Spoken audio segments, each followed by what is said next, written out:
Hi everyone, welcome to another episode of the Informed Makeup Maven's V Review series. Today I'm going to be talking about a powder that I've been going crazy over, Diorskin Nude.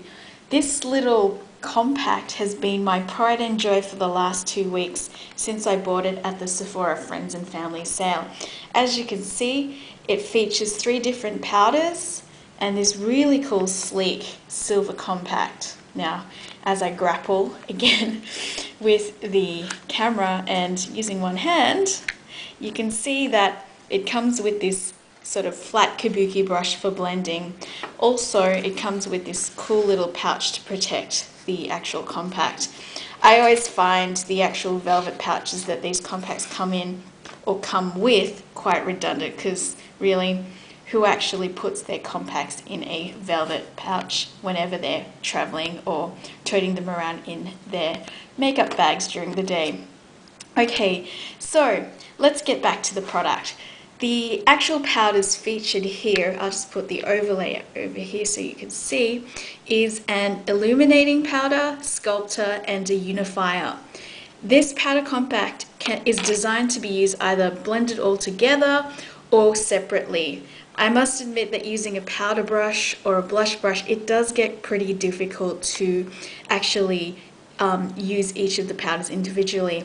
I personally like to swirl my powder brush around, tap it once, and then use it all over my face. And then if I'm really lazy, then I'll use the sculptor as a blusher, which actually looks really bronzed on my skin, and the highlighter, which looks apricot on my skin, depending on how I'm feeling and whether my skin's decided to be sensitive and irritated on a particular day.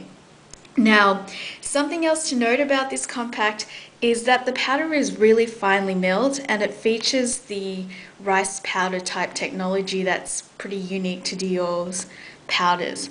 It blends beautifully, and this color, which is Passion, I think it's Passion number 33 to be exact, I'll just check that for you, yeah, Passion 033, actually looks really nice on medium olive skin. It really gives it a warm tone.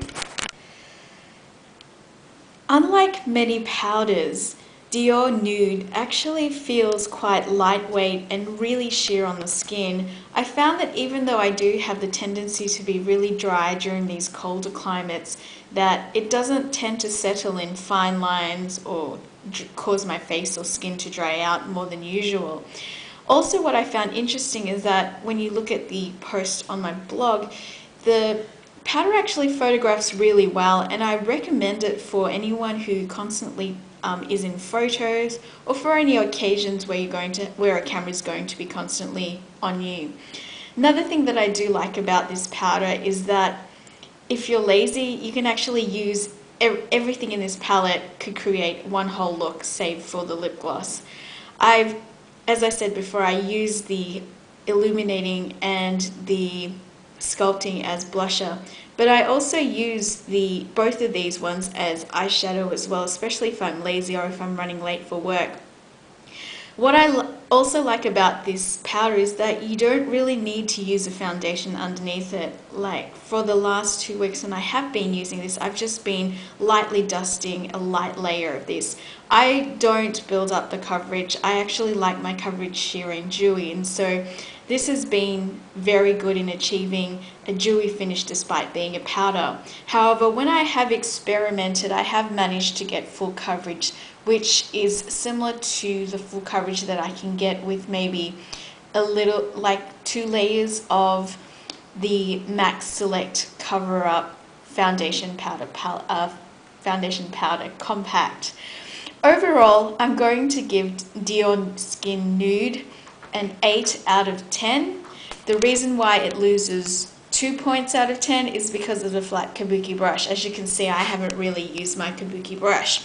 So my general tips for this would be use a powder brush and use your eyeshadow brushes and everything to apply it for your shadow or for highlighting, etc.